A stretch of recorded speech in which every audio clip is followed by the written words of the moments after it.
Good evening. This is Everyday Shenanigans. Tonight I bring you Crime Vault, Lorenzen, Wright. A very horrific death of a famous basketball player. Thank you for joining me.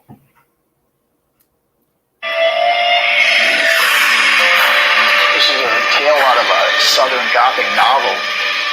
Greed, jealousy, false trails, envy. It was a fairy tale Cinderella kind of story that's supposed to have a happy ending.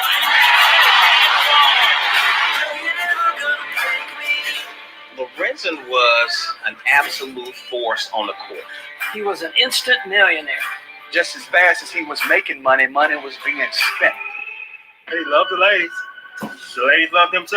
It was almost like he was just blind with love. She put moves on him like karate chop that they don't do in Mississippi. She saw a future with a millionaire. And then, out of the blue, Lorenzen Wright went missing.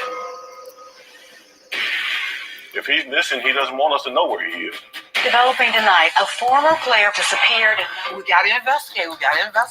What was your interaction like with the police? I was on him. Check this person out and this person out. I am the mother of Lorenzen Wright. I mean, that's a mother's love for their child. Oh my God, when I heard that story, I didn't know what was going on. I felt like I was in the Twilight Zone. Is it possible that his friends, people who knew him and loved him, might not have known about this other side?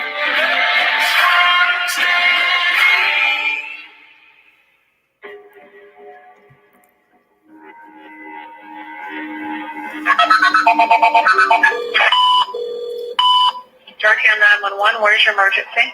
To actually hear the 911 call is blood curdling.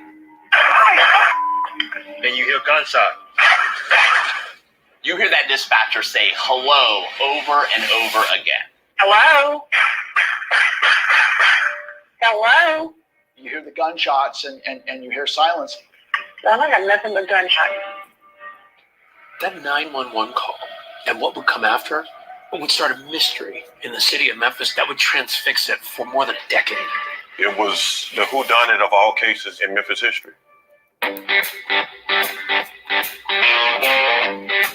Describe Memphis to me. Great city, great town. Culture's unique. Of course you think of Elvis. Elvis Presley even recorded the song Memphis, Tennessee about his hometown.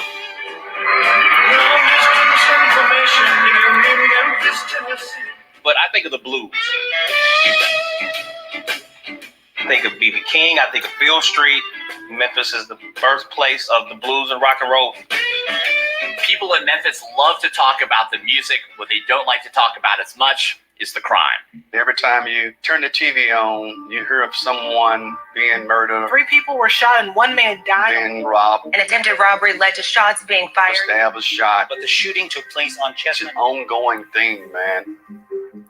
Memphis has always been this city of haves and have-nots. Probably 30 to 40% of our people are below the poverty line. And Memphis has had its share of crime through the years. These disparities, both racial and economic, they're still there in Memphis.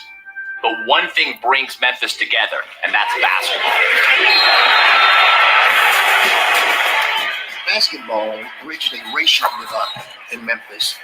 It's one of those binding things that brings people together from all walks of life. You gotta understand, people from Memphis, they just love whoever plays for them. So imagine if that player is homegrown. Trail by 5, dribble drive, left hand, followed by Lorenzen Wright. That love then just becomes off the charts. This is why what happened to Lorenzen Wright was such a big deal. It's why I went there, to really sit down and talk to the people who knew him best. Who is Lorenzen Wright? Lorenzen Wright was one of the best human beings that ever drew breath on this earth. There's a lot of good basketball players come out of here. He was one who really made it big.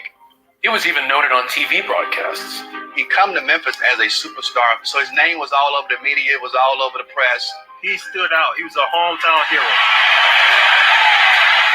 My name is Deborah Marion, and I am the mother of Lorenzen Wright. Describe what it was like bringing Lorenzen into this world. Oh, honey. First of all, he was a big child. He couldn't just lay in my lap. because he was just too long. So he was so long his head came off your knees. Yes. His mother had him at a very young age, and he was raised by his mother and grandmother within the same home. Lorenzen's mom and dad were never married, and Lorenzen's dad, Herb, didn't live in the family home, but he was still a big part of Lorenzen's life. By 7th, 8th grade, he were already playing with the high school team, and that's when they decided to move to get him around better competition. Literally everywhere, they were talking about Lorenzen, even in high school. Yes. So Lorenzen decides that he's going to go to Memphis State. Folks in Memphis love it when Cincinnati comes a-calling. A sellout crowd expected tonight at the Pyramid. Lorenzen drew people to the Coliseum to watch basketball. They didn't know anything about basketball.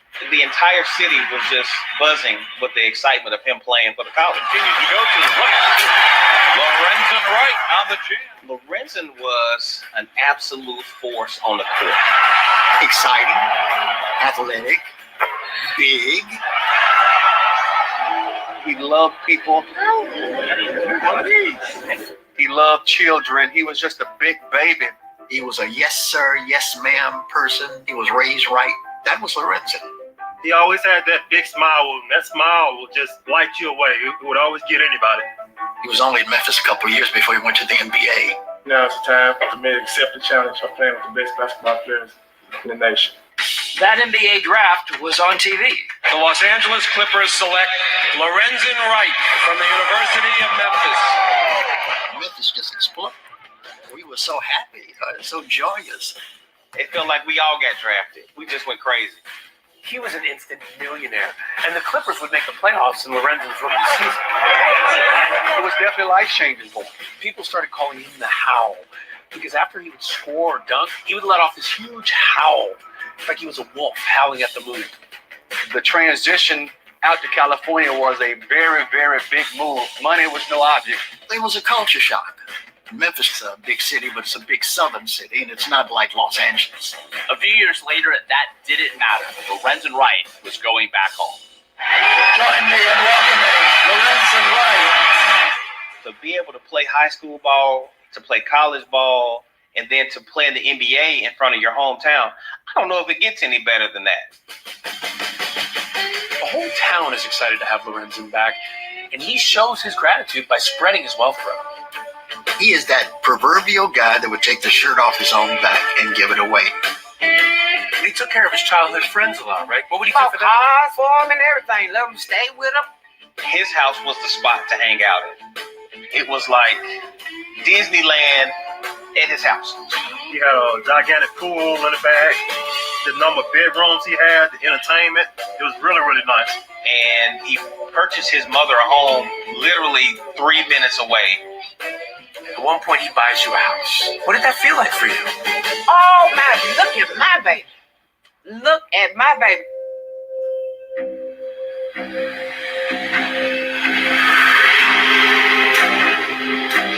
The little shortcut from Lorenzen's house to his mom's house was a little road.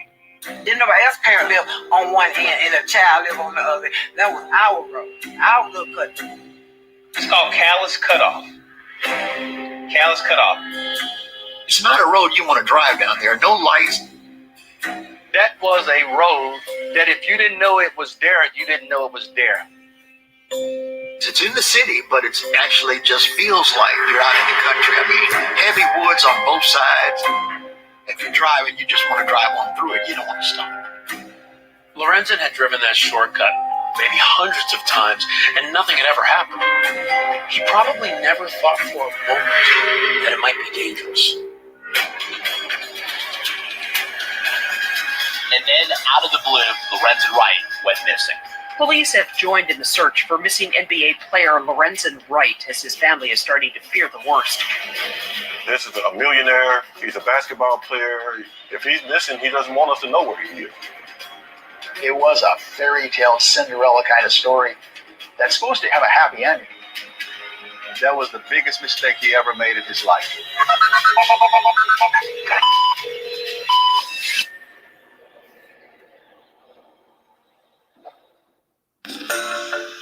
Hi, everyone. George Stephanopoulos. All right, everybody. Thank you for joining me. This is the story pertaining to Lorenzen Wright.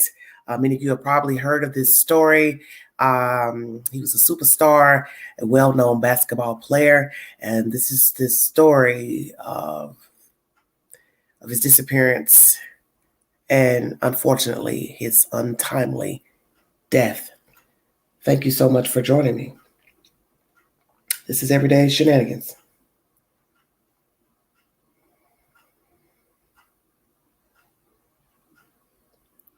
If you want to donate to the channel, $ Beganji129 Cash App.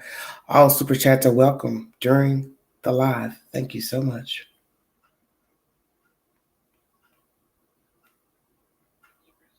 Came from the work ethic that his father instilled in him. On the court, he was a beast. Off the court, he was just a meek and mild individual. So really, basketball was Lorenzen's entire life, really. Lorenzen met his wife through basketball. Shara came into the picture his junior year of high school. He met her over the summer playing AAU basketball, and her dad was his coach. Golden brown skin, beautiful smile. She looked really good. Very sexy. She was easy on the eyes. I don't think he had never ever came in contact with anyone that looked like Sharon. I mean, she had all the goods. We would say she knew she was fine and you didn't have to tell her. There is a discrepancy about exactly when they started dating. Depending on who you talk to, she was in college when he was in high school. He's a junior in high school, and here he is dating a junior in college. You know, he thought he was big time then. They became friends, stayed in contact, and a few years later, that's when the relationship went from a friendship to a romantic relationship. It was almost like he was just blind with love, right? Yes. Yeah, that girl crazy. She put moves on him like karate chop that they don't do in Mississippi. I was hearing that Cheryl was wanting to get pregnant and to marry Lorenzen, assuming that he was going to be this great NBA basketball player. When she saw Lorenzen, she saw a future with a millionaire. Some of the people closest to Lorenzen see Shara as a gold digger. So, were you concerned? Very. He was listening on us, and I kind of like cooled down because I said, if I gotta like her a little bit, you know, to keep my son close to me. You didn't try to disrupt the relationship because he loved her. Exactly. Deborah and Cheryl, they never got along. These two, they never liked each other. When she got pregnant, he was excited about it. You know, obviously his parents wasn't. I don't think this was a situation where she was chasing Lorenzen and eventually wore him down to be with her. I think, if anything, it was the other way around.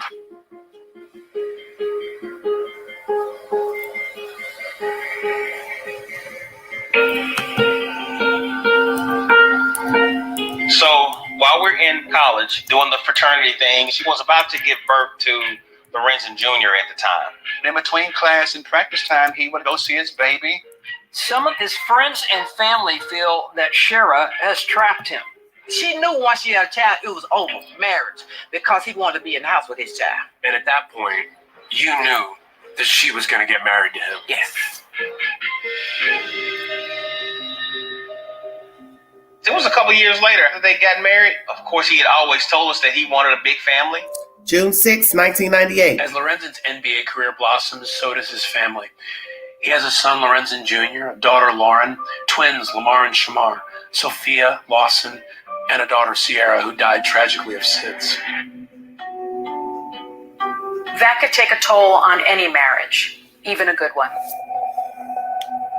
Family was everything to him. For Lorenzen, his kids was everything to him.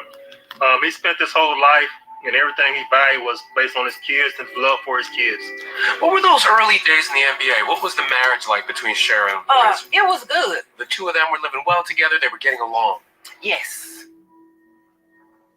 For an NBA player in a marriage, there's good news and bad news. The good news, you're making millions of dollars to support your wife and your family. They had money. They had money, and they could go and buy things. And he loved cars, and she loved jewelry. And, they spent a lot of money. Just as fast as he was making money, money was being spent. The bad news, you're on the road a lot, and that comes with temptations. He's a ladies' man. He loved the ladies. The ladies loved him too. And he would tell me every time the plane touched down, they'd be already there waiting. They were always trying to connect, trying to find out where the hookup places would be after the game. Now, do I know that he cheated? Yes, hell, I know. I was with him half of the time. When did they start struggling and why? When he caught her with that guy. He caught her being unfaithful. Yes. And that's when things started breaking down. Yes. The infidelity happened, to be fair, on both sides. So the marriage was complicated. This is attorney I speaking. think what happened to the marriage was that, they grew apart. Maybe there was some greed issues there. He would say things like, man, it's just always about money with her. Did they have a lot of fights? I've seen the evidence of some pretty bad brawls.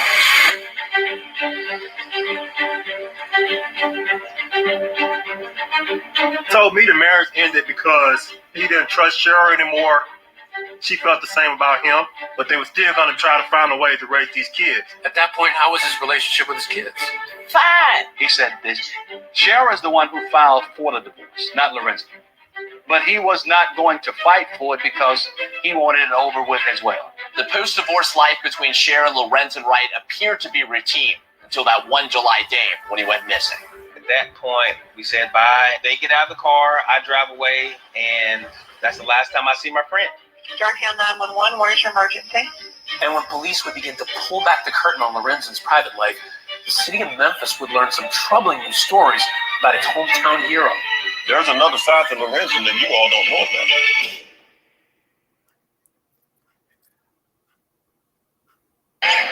about. Off the court, he was just... Okay. So here we have very disturbing information. The wife is cheating on the husband, and the husband has also been cheating with different women while on the road. So what happened here? It says that she is the first, the wife, to file for divorce, and he followed suit because obviously he did not trust her. She did not trust him. It's a very, very sick and disturbing tale of possible greed, jealousy, and then the ultimate betrayal, which was murder. Thank you so much for joining me. This is Everyday Shenanigans. If you want to donate to the channel, $McAngie, 129 Cash App. Thank you so much.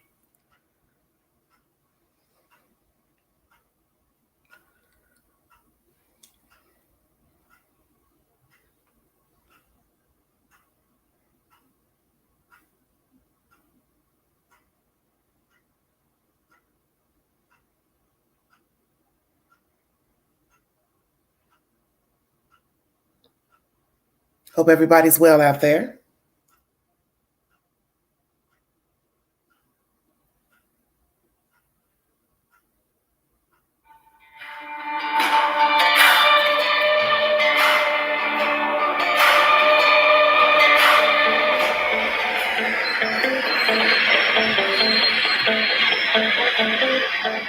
It's the summer of 2010. Lorenzen Wright is living in Atlanta with his buddy Mike Jane. When Lorenzen and Cheryl were divorced, he ended up moving to Atlanta. So I went and moved in on with him, and we just had a good time. By this time, his NBA playing days are over. But what's not over, apparently, is his relationship with his ex. Even though Cher and Lorenzen were divorced, they had certainly a physical relationship. They still had an intimate relationship. But it was more than just sex. People who know them say they were still in love and were even thinking of starting over. Lorenzen did propose to Shara after they were divorced. The children saw him ask her to marry him, and Shara had said yes. So on this one particular weekend that summer, Lorenzen's coming back to Memphis to visit. Shara calls him and asks him to go to a dance recital for their daughter, Lauren. And it turns out his sister, Denotra, is having a baby shower that weekend, too. So he's got a lot going on.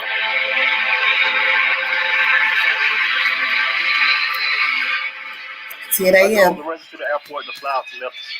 as I look back now, I think that something was going on because Lorenzen was always on edge that whole week, which I thought was unusual. Back in Memphis. Whenever Lorenzen came to Memphis, Phil would be the first person that he would call. Completely unexpected, out of the blue. He calls me and says, "Hey, bud, I'm in town. Phil Dotson, his friend. Let's hang out." 1 p.m. Just bought a new vehicle, and I wanted him to ride in it. And we rode all around the city. He took a picture on my phone of himself that evening. 8:13 p.m. To look at that photo, you would never know that Lorenzen Wright's life was in serious danger. Just after 10 p.m. on this hot July evening, temperatures just now dropping below 90 degrees. It doesn't look like we're going to have any relief 10 in sight. p.m. This is Tim Van Horn, and you're listening to WREC. Just a few hours later, a 911 call comes into the nearby town of Germantown, Tennessee. Germantown is just east of Memphis.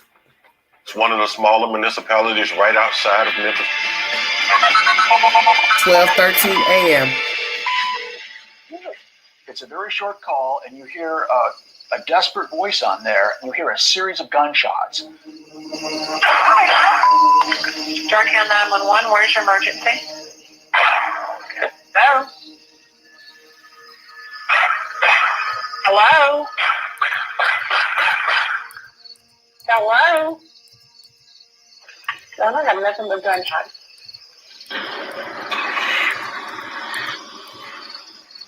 There's no caller ID, so the dispatcher doesn't know where the call is coming from specifically. They thought this call was a hang-up. There was no follow-up. Operator picks up the phone, Germantown 911, where's your emergency? and you hear gunshots. Hello? To me, that calls for immediate response. Like, you leave it alone. You leave it alone? For our report, 2020 reached out to the Germantown Police Department to ask why they didn't immediately follow up on that 911 call. They declined to speak with us, but at the time, a department review concluded that dispatchers properly followed procedures. It was an opportunity lost.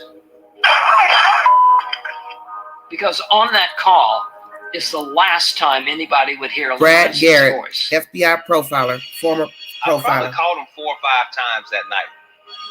And I texted him about 3 or 4 times. And I just really figured that, maybe he had fallen asleep. He was supposed to be coming to the baby shower. I kept calling him all that day. This is his mom speaking. I was getting married July 20th in the Virgin Islands. And so he said that he was going to come over and be my best man. I get a phone call from one of my other great friends saying, "Hey, man, Lorenzen is missing." Monte Neville His friends speaking. weren't really concerned in the beginning because that was just Lorenzen. It's like still living that NBA life. Those guys, they'd hop on a plane and go to Vegas. Not hearing from him, it wasn't out of the norm. July 21st. But when Lorenzen's mother found out that he wasn't even 4 calling days his since he's daughter been Martha, seen. that was too much for her. She filed a missing persons report. When I first got the news, I got a phone call. Did you hear that Lorenzen was missing? Initially, I was not alarmed. I'm thinking if he's missing, he doesn't want us to know where he is. It's on purpose. I became concerned when I saw the concern in her face and in her voice. When that missing persons report is made officially known, it becomes a major news story. Developing tonight, a former player for both the Memphis Tigers and the Grizzlies has disappeared, and now his family is worried about his safety. Talk just spread all over Memphis. Where's Lorenzen? What's going on? So the Memphis Police Department starts a missing persons investigation. When somebody goes missing, you have to look at their circumstances at the time.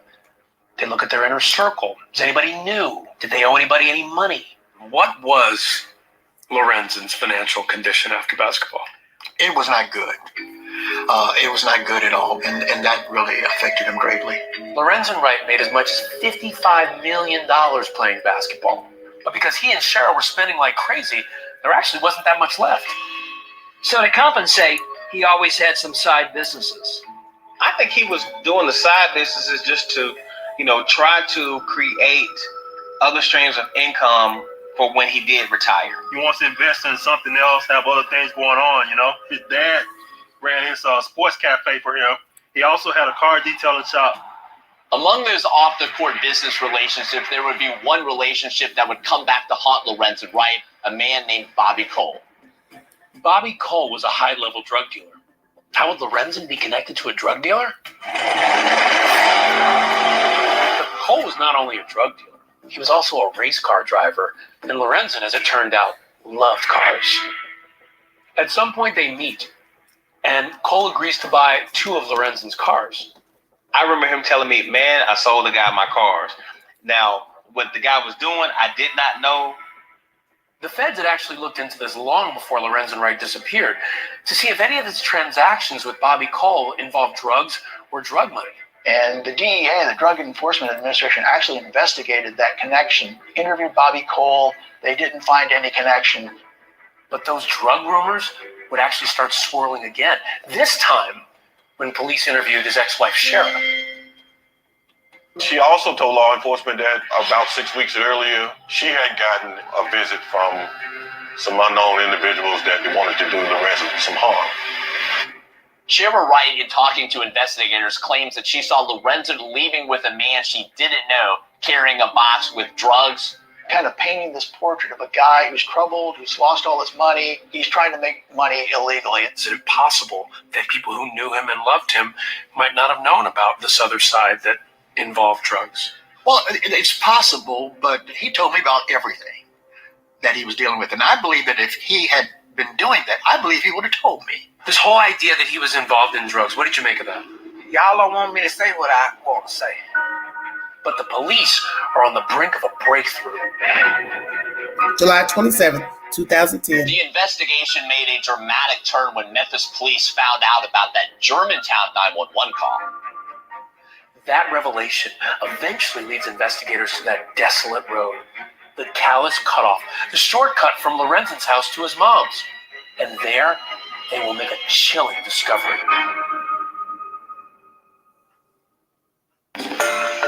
Hi, everyone. George Stephanopoulos. Days are over. Okay, so what we learned in this installment of part 3 is that he and his wife had financial issues. They still were seeing each other even after the divorce. Possibly he didn't have a lot of money. He met a, mid-level dope dealer or above mid-level dope dealer who he became friends with, acquaintances. The man bought cars from him. The interesting part of that storyline is that investigators were probing into his dealings with this guy. So what we have to ask ourselves is, why were investigators probing into him, Mr. Wright, and this man? Who was talking? Had somebody been giving up information? Had the dope dealer been phone calls or whereabouts being traced, which led them to see that he was fraternizing with Mr. Wright? A lot of things to decipher from this said courtship between the two. You hear the mother saying, "You all don't want me to say what I want to say." I find that interesting. Why not speak your piece? Because naturally the son had passed away. Unless she felt like she'd be implicating someone, maybe that's why she didn't give her commentary at that time in this piece. But then we also hear that the ex-wife makes it known to law officials that he left with some money with a stranger. So then we have to ask ourselves, what is the truth about that? Did that actually transpire the last time that she allegedly saw him? Did he leave with a lump sum of money and leave with an unknown person? You see, you'll never know the truth because the one person that could tell you what allegedly happened on that night is no longer alive. What happened to all of their money? Was this a matter of the wife becoming greedy, angry, mad, bitter because she wants her husband all to herself? She couldn't have him to herself. So she decided to just spend the money. That became more important to her. Was that it? The hell with it. He doesn't want me. I'll just spend the damn money. And then sadly or maybe not sadly, but they divorced. But this commentary tells us that they still were slumbering with one another, which we know is a very dangerous thing, especially if a woman believes the man still wants her, desires her, and wants to reconnect, remarry, which is however, but he's still not in that place. And could this be the ultimate reason to get rid of the ex-husband? He doesn't want me. He's still fraternizing with others. He's not serious. Or a combination. Hell, I can get more money if I'm indeed the beneficiary of a life insurance policy. Thank you so much for joining me. This is Everyday Shenanigans.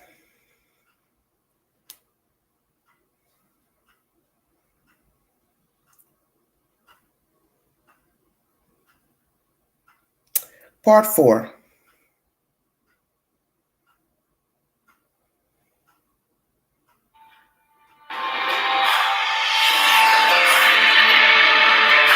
Since I've been gone, I've been strong and tall. I ain't ever met nobody that could keep me on the bottle. Lorenzen Wright's disappearance was all over Memphis TV. Lorenzen Wright has not been seen since Sunday. One local news crew even got his ex-wife Shara to come to the door. He was fine. And he's fine now, and I'm not going to believe anything other than that he's fine. Actual voice of the ex-wife. After Lorenzen went missing, his friends are all trying to come up with plausible explanations as to where Lorenzen might be. That maybe he is fine. But there's one thing that keeps coming up, one thing that sticks out when they think back about the night he disappeared. In the hours after Lorenzen took that selfie in his friend's car, they remember that Lorenzen and Shara had a fight. July 19, 2010. Phil and Lorenzen Night had he been planning a disappeared. father-son night with their boys. But suddenly, Lorenzen gets a call from Shara. And it was unpleasant. I could hear Shara say, No, you bring him home now. He was like, okay, all right, fine. I don't want to argue with you. And so we drove on to the house. Yeah, he was dropped off at Shara's house. He was just going to go see Shara. And when we pull up at the house, he said, I'm going to go in here and I'm going to calm her down. And I'll call you later. And then we can go out. So Phil drives away, having no clue that this is the last time he'll see his friend. Because a few hours later... Was this his mistake? Going to this house? Going inside of this house? Was this a ruse to get him to come back to the house? Orchestrated plan. When did she plan this?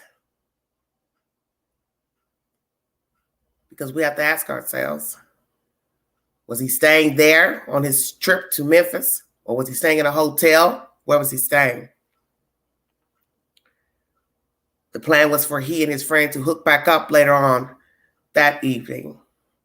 But the plans did not work out in Mr. Wright's favor. What is the truth?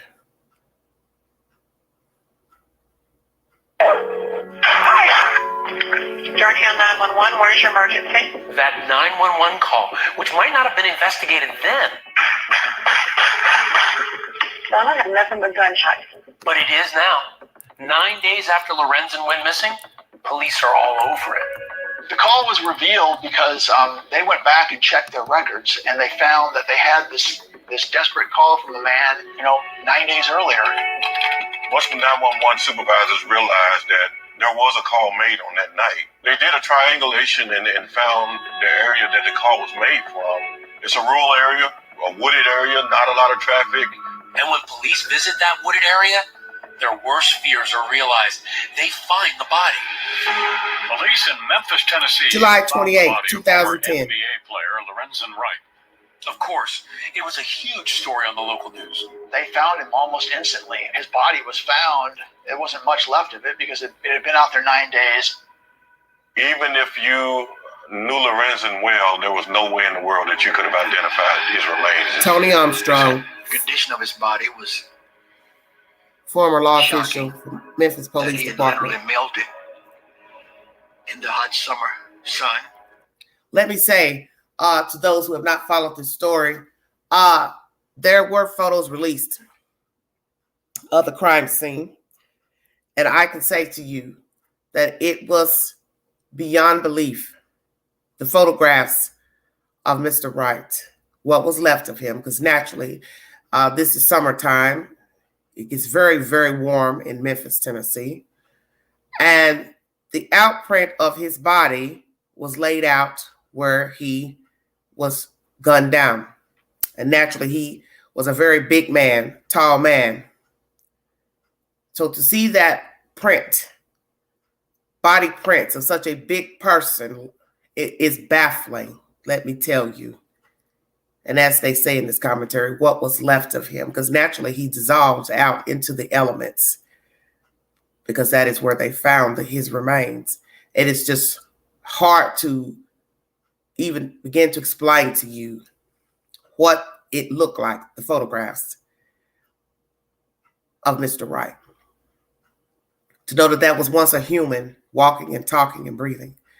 And then to see what was left of him out there in the middle of nowhere, lying dead for several days, a couple days.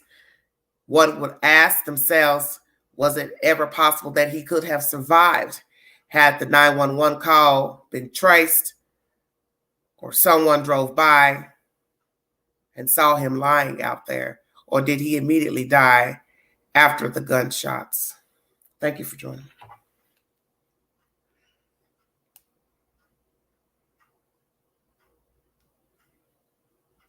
The 6'11", 255-pound NBA center was just 57 pounds when his body was found. Badly decomposed, investigators say he was shot at least 5 times. When did you find out that he was dead? When they found his body. When I got that phone call, I just threw down the phone and just broke down, It was really, really painful. Me and my girlfriend jumped in her car and flew over there so quick. I was trying to get down there where he was because I wanted to walk his last step. But man, he was like this. So you went to the crime scene. It was as if you wanted to find a clue. Right. By literally walking in his footsteps.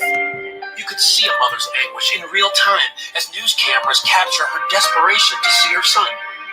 Lorenzen Wright's mother was ushered behind the crime tape by MPD investigators. She was visibly upset but did not speak to the media before leaving the scene. They had her on the news. Where's my baby? Screaming out, where's my baby? Did the police let you get into the crime scene? They let for a little bit, but they won't let me get all the way where he was. They let me get under the tape. I went on the tape anyway. Of course, they try to stop me. Did you see your son? Nope. They won't let me get that far. This area is woodsy. It's quiet. It's really remote. That area was also not very far from that shortcut where Lorenzen Wright once lived near his mother, the Callous Cutoff. The Callous Cutoff? That was a shortcut Lorenzen had taken hundreds of times. It's a strange place for his body to show up. Is it a clue? No one was concentrating on it in that moment. No one was talking about the fact that, that he lived nearby. The body turning up there, does it narrow the scope of people who were involved in it, or does it widen it? It's still very hard to tell. Publicly, yeah, there was a lot of talk about other people being involved. You talked to people and asked, did you know anybody, any reason why anybody would want to hurt Lorenzen? Was he involved in illegal activity? They also found shell casings and actual bullets. Turns out police found shells from 2 different caliber weapons. This is a critical piece of evidence. It means that more than one gun was used in the shooting. Lorenzen was shot 5 times, but he was shot with 2 different guns. So we got another shooter. But then it got really real to us. he's gone. Somebody has killed Lorenzen. I'm thinking to myself, oh my God, who could have killed my friend? Why would somebody want him to die? The answers wouldn't come quickly. In fact, it would take a book written 5 years later to shed new light on the case. A book written by none other than Shara herself. And then this book comes out, which almost appears to give clues.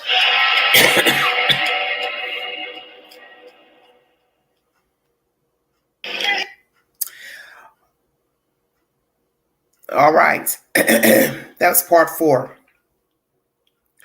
pertaining to this wicked, wicked story. And as I said, to see the imprint of a man 6'11", 255 pounds, reduced to 57 pounds at the discovery of death is horrendous. And in this commentary, you will see the printout of the said body at the scene. Thank you all so much for joining me.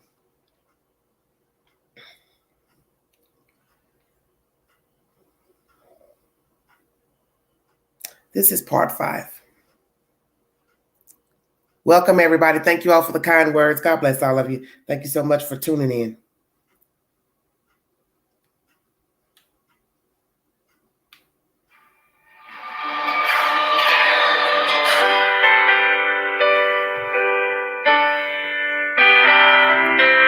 We honor and remember Lorenzen Wright. Lorenzen's funeral was almost a state affair here in Memphis. It was held at August 4th, Ford, a place 2010. where he once played basketball as an NBA player. And now it was where thousands of people came out to mourn the loss of their hometown hero.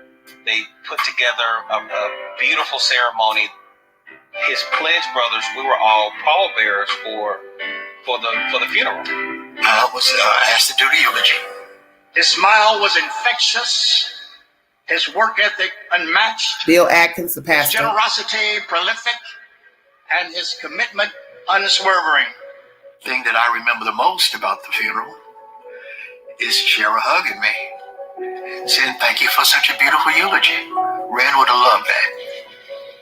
It was such a tragic situation, seeing his kids suffer like that, knowing they'll never see their father again. This tragic moment, that funeral, it morphs into this, who done it, because no one knew who did it. At the beginning of a case, you have to remain objective and you have to let the evidence lead you. You have to prepare yourself to be surprised sometimes. This is now essentially a cold case because 9 days have passed. A body has been in sweltering heat, which degrades evidence tremendously. The killers had a 9-day head start on us. There were no witnesses, so this was not 9 days, easy excuse case me. at all.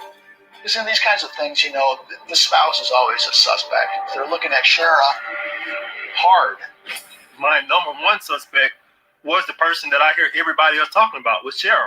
You were suspicious of Shara at this point. Yes. Okay, did you tell the police? Yes. What did they say to you? We got to investigate. We thought she was being forthcoming with information, and in the midst of that, she chose to lawyer up. Lawyering up may not look good, but it doesn't mean she had anything to do with the man's murder. You need evidence if you're going to arrest someone. And so far, there is no evidence that points to Shara. And she denies involvement on a local interview. If I knew who did this to Lorenzen, you would know who did this to Lorenzen. When Shara was not arrested, maybe she didn't do it. She started thinking about, what about the drug thing? Maybe that went wrong some kind of way. They were absolutely looking for guys who had come into Memphis, hitmen, to kill Lorenzen, and that just didn't make any sense at all. If a guy owes you a lot of money, what point is it killing him? You'll never get your money back by killing him. We did look into it. If the ex-wife is telling us this, we have to investigate. What was your interaction like with the police? I was on him. How often did you go down there? Every day. Every day. Saying, I want you guys to get on this and find his killer. And this person did this, and check this person out, and this person out. Mama bears take care of their cubs. She was relentless in her pursuit of justice for him. not to let her son's life and legacy just go down the drain. I mean, that's a mother's love for their child. Deborah Marion says she'll keep fighting until her son's killers are held accountable. I'm never, ever, ever, ever gonna give up. Every anniversary of his murder, she did a candlelight vigil. Deborah Marion says the vigil is for family, friends, and the public to come together and remember Lorenzen. Every birthday, she would release balloons at his gravesite. My son ain't did nothing to nobody to be murdered. But all of Deborah's efforts aren't making any difference. For years, the police don't arrest anyone, and Shara seems to have moved on with her life. After his death, she became more involved in the church that she had already been a part of and did actually become a pastor in that church. To me, of course, my own prejudice admitted she was no preacher. Her lifestyle had not changed. And she was just always after the money. The people who want to accuse Shara of being involved in Lorenzen's murder point to the fact that she did receive $1 million payout from his life insurance policy. Shara ended up in a long, protracted legal battle with Lorenzen's father, Herb, and he claimed that she was spending money on extravagant items and not on the children. How did you work in the time you separated? She was buying fancy cars, and it got pretty dirty. It was all of them in court, fighting over the money. That's common for family members to fight over proceeds and to end up in court. So that didn't have any significant impact on the case. But an investigator never knows when something odd will come up. And in this case, something odd and unexpected does come up. Shara writes a book. Cheap dime store novel type of book that is very curious. It has a lot of clues about what happened. The book is called Mr. Tell Me Anything. It's the story of a woman who has a tumultuous marriage with an NBA player. It's supposed to be fictitious, but it doesn't seem that way. It's almost like a confession that falls short of fully confessing, and she wants publicity. So I interviewed her in July of 2015 for about an hour and a half. Sure, I'm going to need you to speak up because I'm worried about the background noise. Commercial appeal reporter Mark Paraschia conducts an extensive interview with Shara at a restaurant called J. Alexander's. It's a busy, trendy restaurant chain in Memphis. Let me ask you this, Shara. The book, why did you write it? What are you hoping to accomplish? In marriage, you go through your ups and downs. I just believe that when the downs become more overwhelming and there's more downs than ups, then that's the time to kind of go back and see which one outweighs the other. In the interview, Shara explains that the NBA player depicted in the book is abusive, not just verbally, but physically. And she claims the character is based on Lorenzen. Lorenzen had a problem with keeping his hands to himself. Or Mr. Tell Me Anything, this character did. And I grew him from Lorenzen. I produced him from experiences with Lorenzen. And so, he had a problem with it. You're planning a sequel too, right? If I read that right. Yeah. When is that coming out? It's 90% done. It's going to take you all the way up to Mr. Tell Me Anything's death. And just a little bit past it. It's Mr. I don't want to give away your book, but it's Mr. Tell Me Anything. Oh, yes, yes. That was a kind of chilling moment in the recording. But see, it gives Paraschia an invitation to ask about the real life circumstances surrounding Lorenzen's death. Any idea who did this? I don't know. She missed her husband.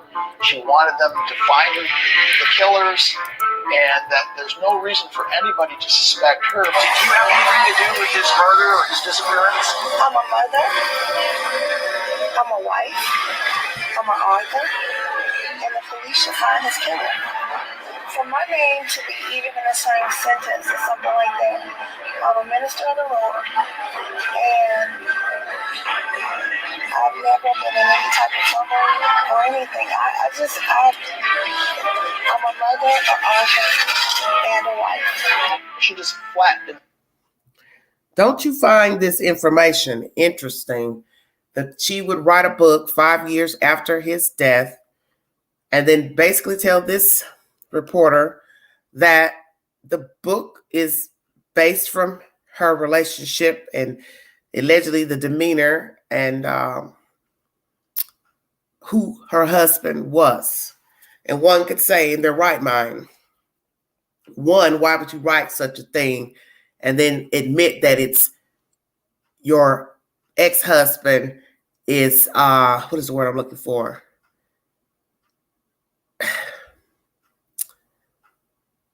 Loosely based on this person or all of it, I don't know.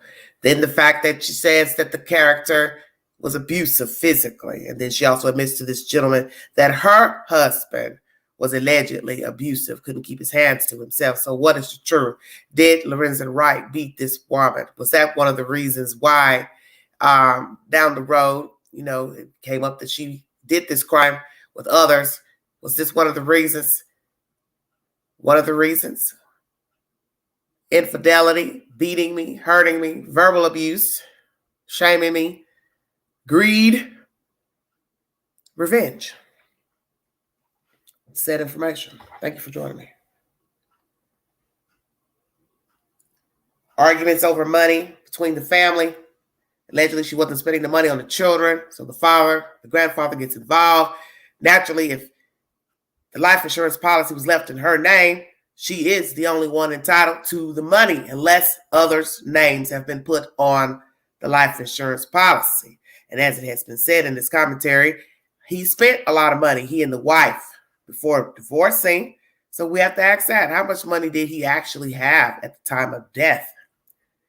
How much was he paying her for child support? Because naturally the children were living with the said mother before Mr. Wright was brutally murdered. A lot of questions. Thank you so much for joining me. Denies it. To me, she had was very convincing, but Shara would soon appear very convincing to another reporter who comes to do a story on her.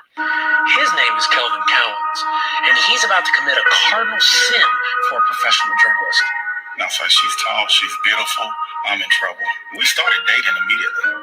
Kelvin Cowens may believe he's found true love, just as a Memphis dive team finds something critical at the bottom of this lake.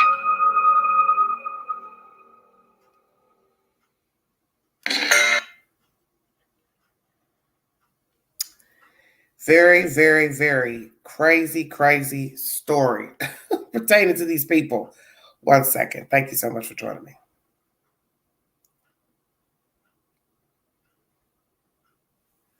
So many questions. What are the answers?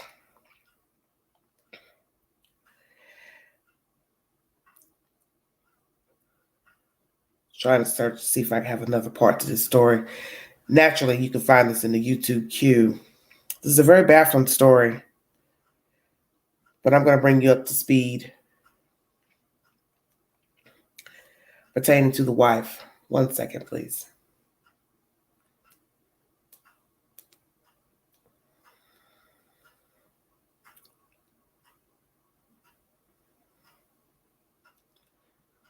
Thank you all for joining me. If you'd like to donate to the channel, $BigAngie, 129 Cash App. All super chats are welcome during the live. Thank you all so much for joining me.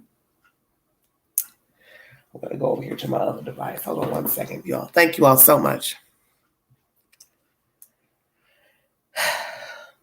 So what are your thoughts so far pertaining to this baffling, riveting story?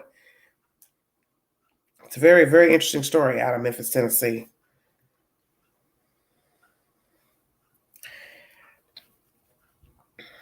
I think it's interesting that she, when asked about the case, talking to this reporter when they were at the restaurant, she didn't definitively answer the question. She basically was talking about who she was at the time. I'm a wife, I'm a mother, I'm an author, I'm a pastor, blah, blah, blah. He wasn't asking you about that. He was asking you about the death of your ex-husband. You knew anything involved. The fact that she said, to put my name in the same sentence.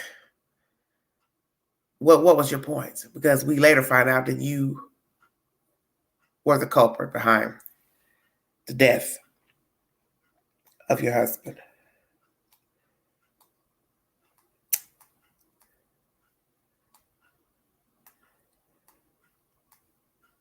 One second. we later find out she committed this crime. She killed her husband alongside others. And I'm going to play you information from Law and Crime from 5 months ago. This was a sentencing for Miss Cheryl Wright, who, oh mercy, just crazy nonsense. Others were involved in the killing of this man, cousin. She implicated a cousin. And also, what was interesting about that information is that that same cousin is the one who gave the tip to where they could find the gun that was used in the crime. I'll play you a little bit of this information from Law and Crime. Thank you all for joining me.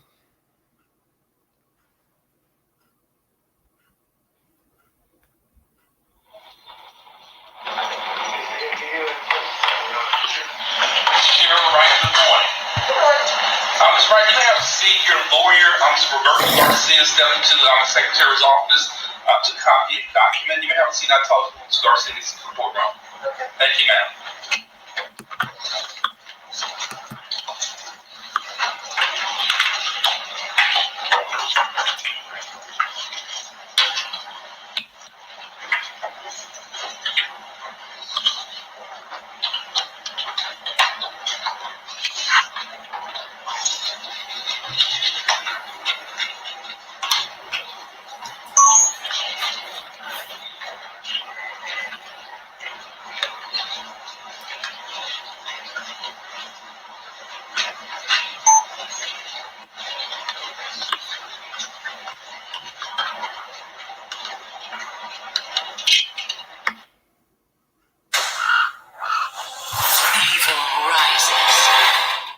I'm sorry about that.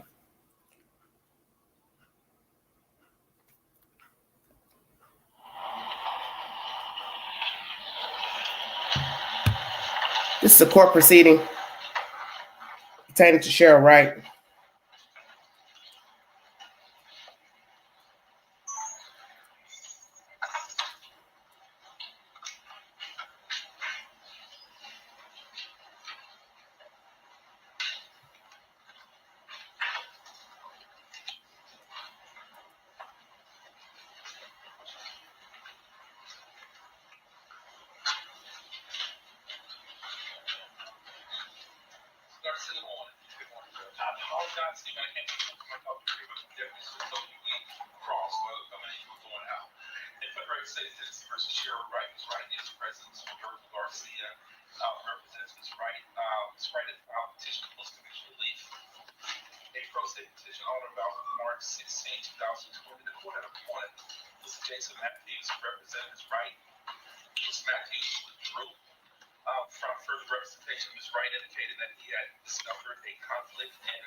Investigation and preparation of this case. I appointed Ms. Roberta Garcia on December 3rd, 2020. Ms. Wright is present. Ms. Garcia, do you have a report on Ms. Wright's petition? Yes, Your Honor. We're filing a motion to withdraw the petition on post-conviction relief right now. I'm going to go ahead and serve that on the state, and I do have an order there to read. Yes, sir.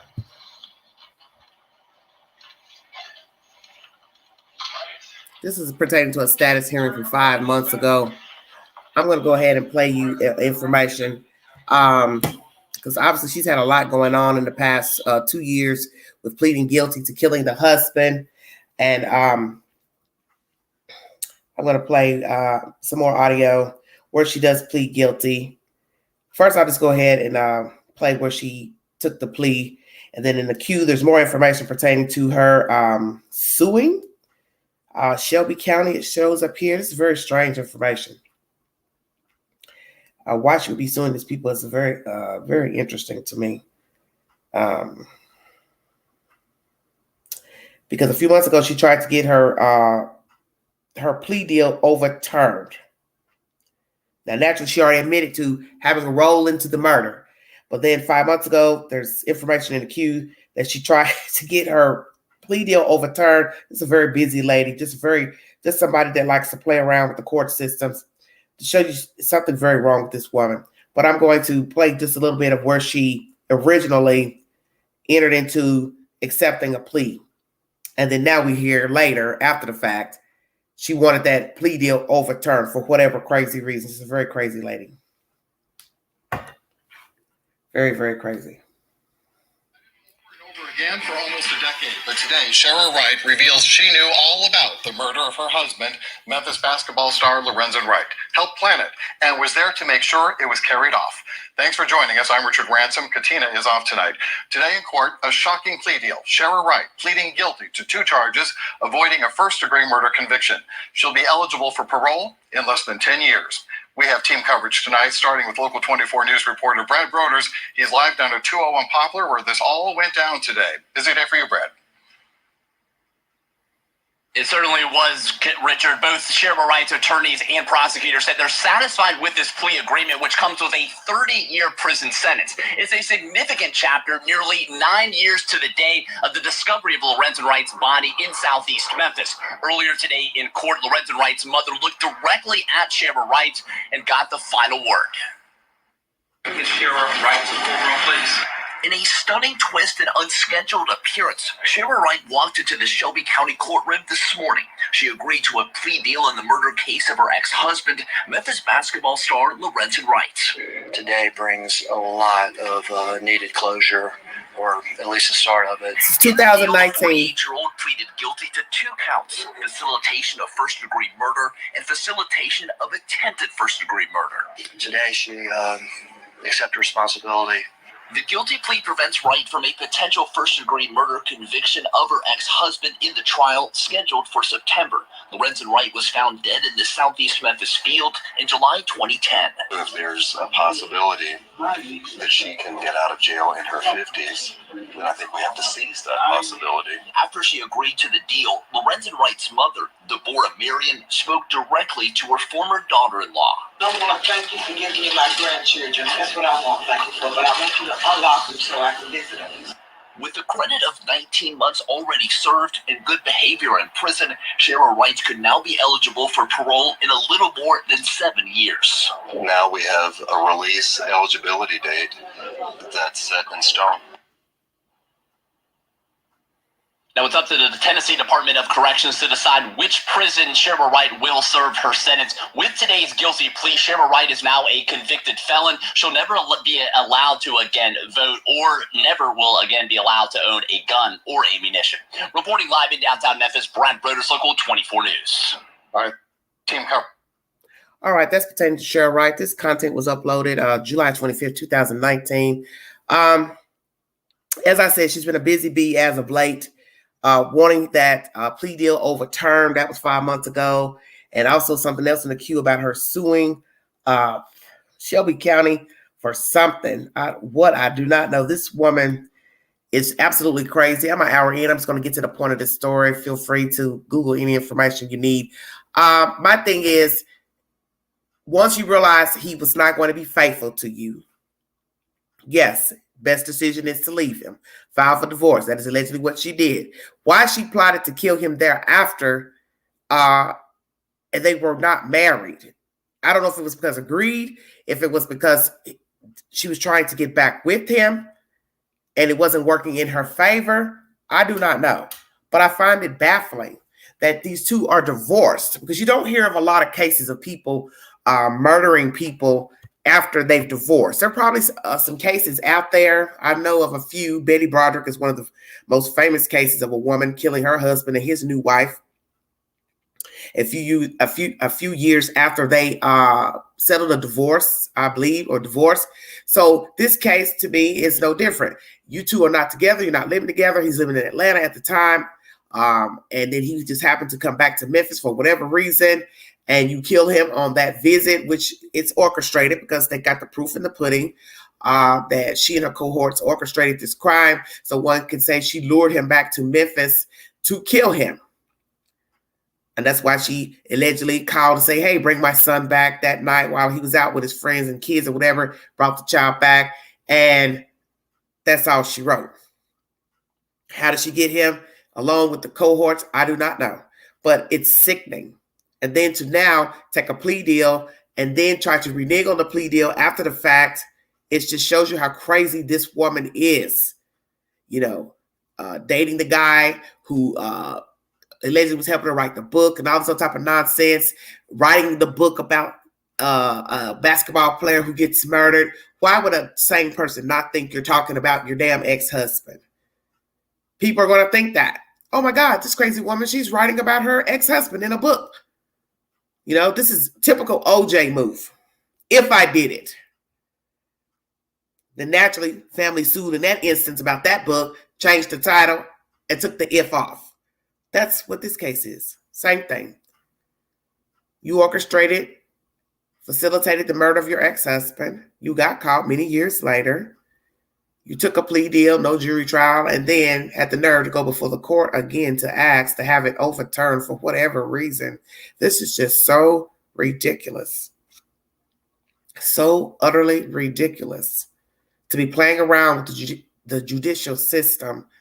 But see, this is what happens when you're dealing with a sociopath. Possibly she's a psychopath.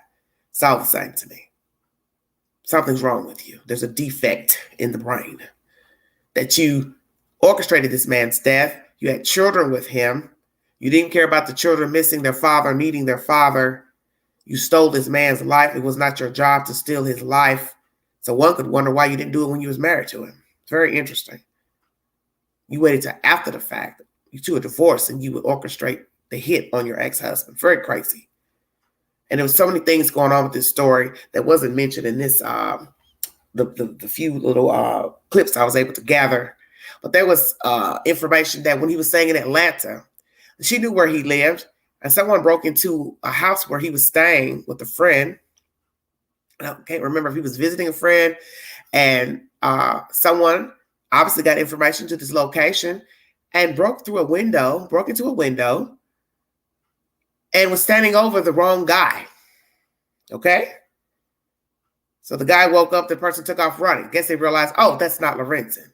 She knew where he was, and she sent henchmen there to Atlanta.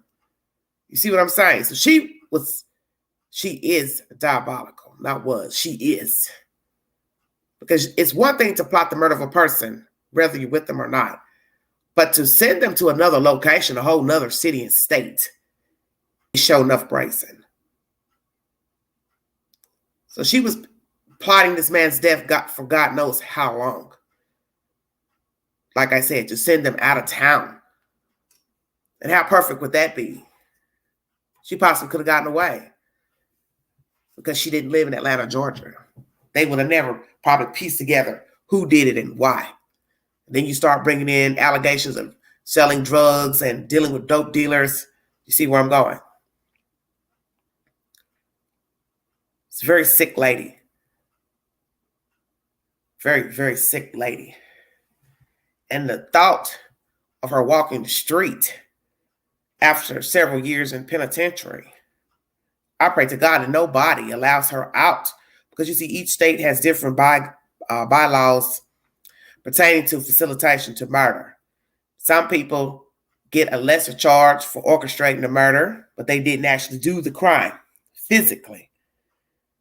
The person who physically does the crime usually gets a big sentence because they actually are the person that took the life. Then in some states, the facilitator gets as many years as the actual person that did the crime. And I think in this instance, she should have gotten life. This is a good old boy state. They should have gave her the bang. Because you are the reason that he's dead. You ordered the hit. It was followed through. You reap the benefits by getting a life insurance policy. Hell yeah. You should have got the bang. 30 years or so, it's nothing if she's entitled to get parole. So what difference does it make of a 30-year sentence if you can get parole from a 30-year sentence? Doesn't really mean anything. Like they said in this commentary, at least 7 years. Well, we're now in 2022. And the commentary I played, the last one was from July of 2019. Just coming up, 2.5 years. The fact that so many years went by and she was walking free, eating, slumbering, meeting and greeting, dating, all of that, while this man is dead. And obviously, Lorenzen had a double life. He partook with different women. I don't know how many. But nonetheless, he didn't deserve to die. That wasn't her job to say he deserved death because he was a philanderer. And as I said at the time, they weren't married, so she should have moved on. And if you were sleeping with another man, Miss Shara, while you were married, whether it was to get revenge on your husband or you just decided you were tired and fed up with him, you went and got you some on the side, then that shows you could move on. You found another man while you were married. So why the hell would you kill him after divorce? Maybe because she still knew that he had her on the insurance policy. She had to have known. Because people discuss those type of things when they're married. And if he never came to her to say, hey, I've taken you off the policy because we're not married, then she assumed she was still on the policy. And that's possibly the ultimate reason why she killed him after divorce. She knew she was the beneficiary of a $1 million life insurance policy. We live in desolate times. You don't know people. And she's one of those type of people that she's vengeful. The most dangerous type of human being walking around. Sociopath, pretending to be human, laughing, drinking, eating, making fake conversation, pretending to be a pastor, as this pastor speaks of her, saying she hadn't changed her life. He saw through that. But there's some people that probably liked her, followed in behind her, because we have people like this walking around. People can see the signs and they still fool with the people. You understand?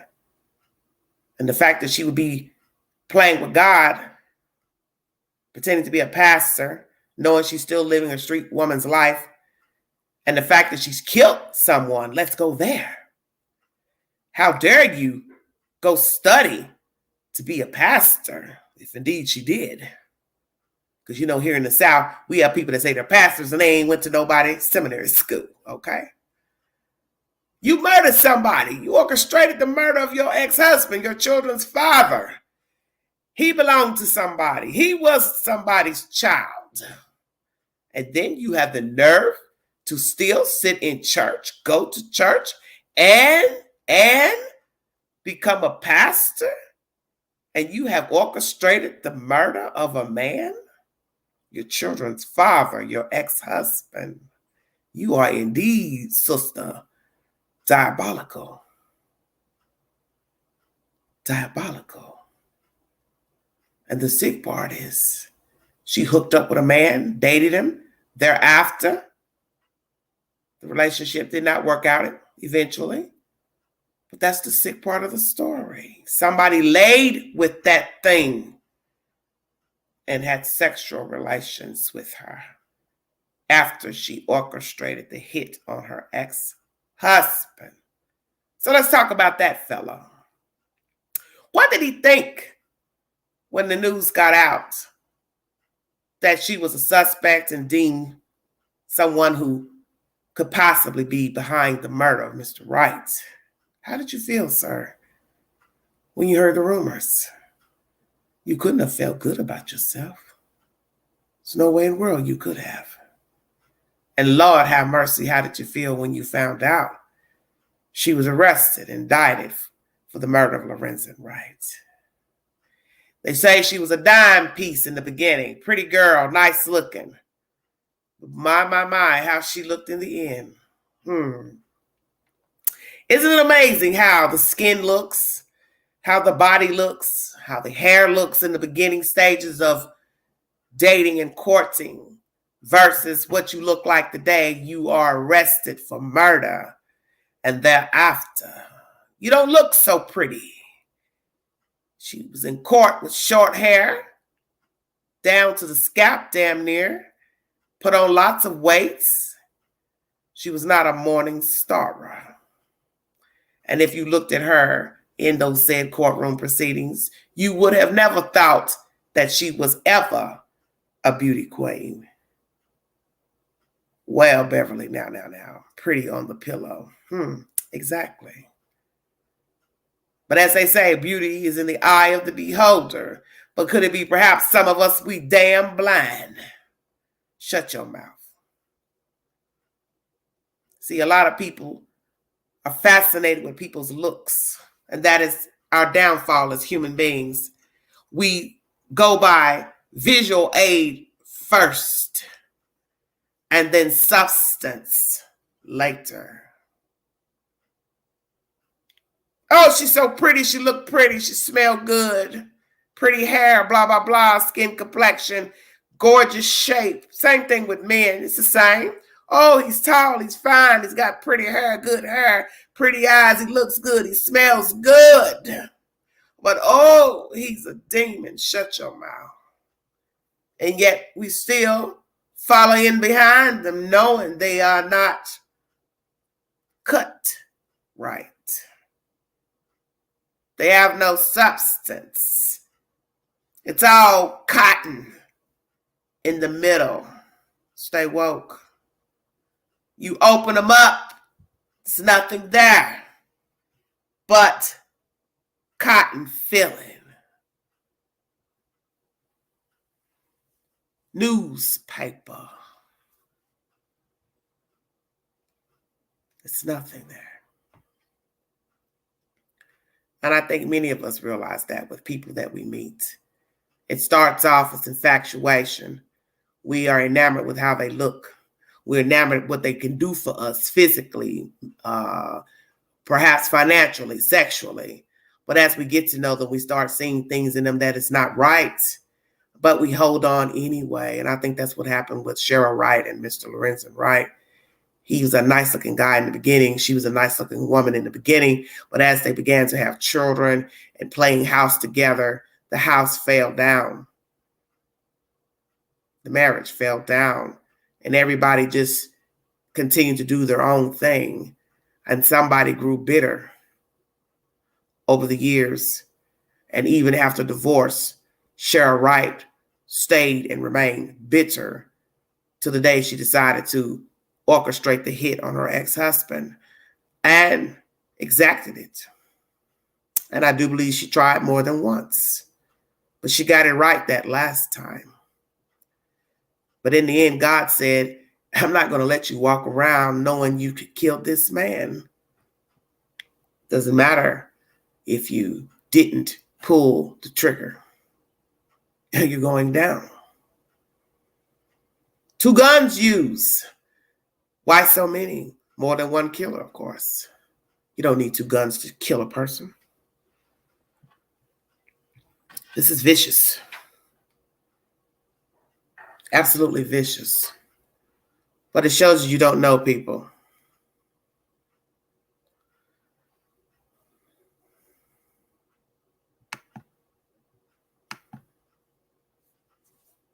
Shows you don't know people. You don't know people at all. And that's what I wanted to bring this week in my commentary for Crime Vault. Why do men kill their wives? This commentary this evening is pertaining to Cheryl Wright orchestrating, facilitating the hit on her ex-husband. But we have learned so many times of men also killing their wives deliberately or orchestrating the hit on their wives. And you have to ask yourselves, why would anyone, one, take the life of someone? What are the motives? If it's not self-defense, then why would you orchestrate the hit or deliberately kill someone by your bare hands or with a weapon? There should never be a motive. The person is not trying to harm you. Why would you want to kill them? And many men have killed their wives, and I ask myself why. So I will be bringing you that commentary later this week on Crime Vault. But in this case, a woman decided to kill her ex-husband, facilitation. And she is currently in prison. And I pray she stays there. And I pray she does the entire 30 years. And she does not get out on good behavior because she doesn't deserve the right to walk around. And then we have to pray for the children. I do not know the ages of the children, but I saw a picture in the queue of 2 boys who are playing basketball. They're older. And imagine walking around knowing your mother killed your father. And imagine being a child wondering who killed your father and find out later your mother did it. How sleepless the nights would be for a child knowing the father was missing, found murdered. Years later, your mother is arrested, killing your own damn father. Imagine being a child dealing with that, having to carry that burden around in life, knowing that this woman you trusted to rear you, love you, take care of you, killed your father. Being a mother, losing your son to a diabolical creature. Brothers and sisters losing their brother. It's all the same. But you see, you don't know people. And as the mother said, Mr. Wright's mother said, things seemed okay in the beginning. But I believe that when Cheryl realized her husband fancied others, that's when all hell broke loose. And then we also learned that she was stepping out as well. Two rights don't make a wrong, as old folks like to say. Greed can be the death of you. Bitterness, jealousy can be the death of you. You see, we have a lot of unhappy people, unstable minds out here who don't mind taking you down because they are in turmoil with themselves, angry with themselves because they held on. I loved him too long. He's got to pay for what he did to me. He embarrassed me, shamed me. How dare you do me? I'll do you one better. But what is the price for revenge? If you believe in the scripture, God says, vengeance is mine. So we're not to take the law and turn on one another because they did something to us, said something to us out of the way, or we deemed wrong. Murder is, to me, the ultimate betrayal. They lie about people, talk about people, gossip about people, sleep around with different people in a marriage or relationship. But to kill a human being, that is the ultimate betrayal. Although God says sin is sin, but many of us on the earth believe murder is possibly the highest sin, the worst sin.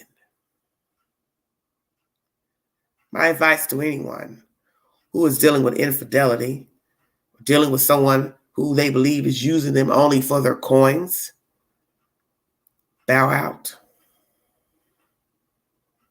immediately and take heed. And if you even think for a minute that a person would harm you, then let it be known. I would tell a person directly, possibly through a telephone, maybe not in public, to their face. If anything happens to me, I've already let people know that you are behind it. So that way, maybe they won't even think of killing you because you've told somebody.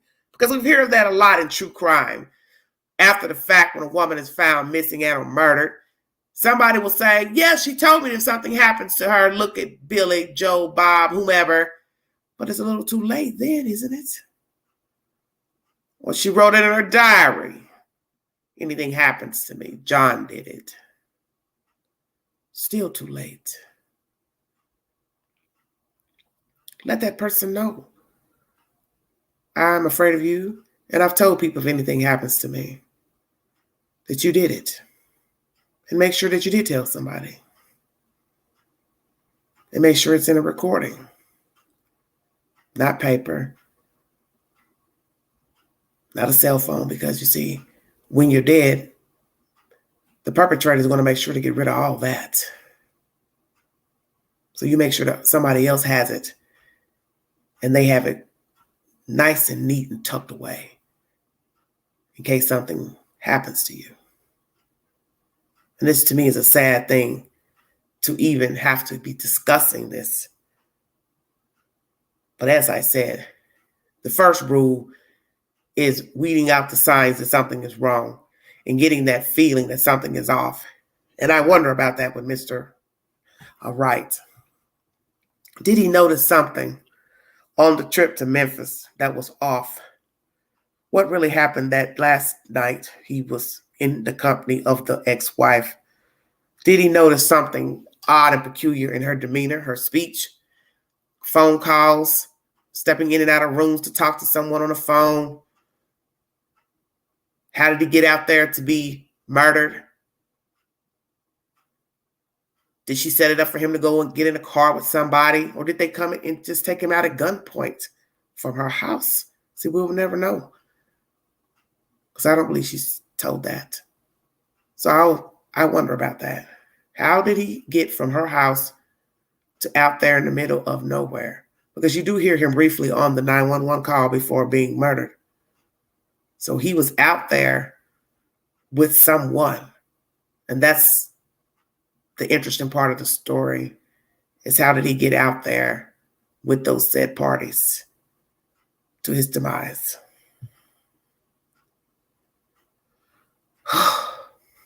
What a world we live in. I want to thank you all for joining me. This is Crime Vault, the story of Lorenzen Wright. Very, very handsome man, very nice looking man. Maybe not the best husband when he was married to Shara, but nonetheless, he was still a human being who made mistakes, and it wasn't her right or her job to snuff him out, nor the participants who helped kill him. He was still a man, a father, family member, a child of God. And in the end, Shara forfeited her right alongside her co-conspirators to now be locked up in prison when she could have just went on her merry way and lived her full life. But she chose not to.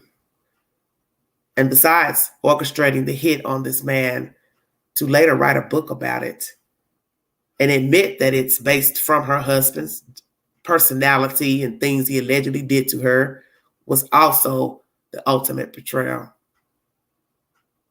It shows you she had no remorse for killing the man and then later writing a book about it. She was still taking jabs at a dead man. And that lets you know that Shara is Satan's spawn. She didn't give a you know what. And she even said to herself, even in death, I will get him. It wasn't even enough that she killed him, had him killed. She wrote a book about it, her relationship, and then had the nerve to say there would be a sequel to the book and that the man died in the storyline. You can't get no more diabolical than that. Lord have mercy. If you want to donate to the channel, $Big Angie 129 Cash App. Thank you all so much for joining me. This is the story of Lorenzen Wright. God bless all of you. Just so crazy.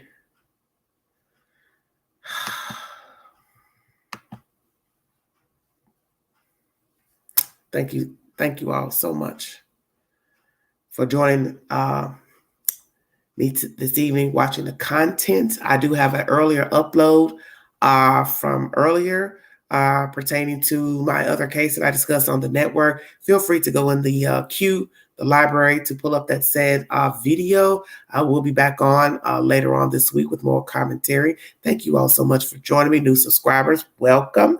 Queen is at 11,000 plus subscribers. Thank you, mods. Thank you, all new subscribers and listeners. Thank you for joining me with Crime Vault, an extension of Everyday Shenanigans. Please check out my community page for a movie of the week. Each week, I bring you a suggestion of a movie to watch. And last week, I had 2 suggestions. The last one was called Pet. Very, very diabolical story of a man obsessed with a young woman that he knew from high school. He met her briefly on public transportation and could not stop fantasizing and whatever it was he was feeling for her. And then he later decides to take matters into his own hands to show her why she should want him. A very sick tale. Pet is what it is called. And then I had another one. I forgot the name of that. But please check my community posts for all updates to storylines, breaking news, updates to stories that I've covered here on the network. I thank you all so much for joining me. It's been a very interesting ride here on Everyday Shenanigans, but I thank you all for the support and the love and the kind words. Thank you for the kind words pertaining to my personal posts. Thank you so much. And please, when you see the personal posts pertaining to the Queen, do not put storylines and commentary that don't have anything to do with the posts, because I do believe that's a bit rude, and it's just not a nice thing to do when I'm posting personal pictures of myself out or commentary when I'm out. I would prefer not to have any comments pertaining to stories that I'm talking about, cases. That's not the place to put those posts. Thank you very much. So thank you all so much. Like I said, I'll be back a little later with more commentary. I will have a movie of the week this week for you guys to tune in to find something nice to watch on the telly.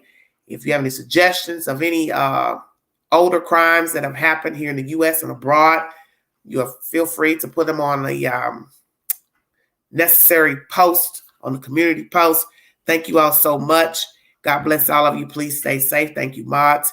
This is Everyday Shenanigans. Thank you.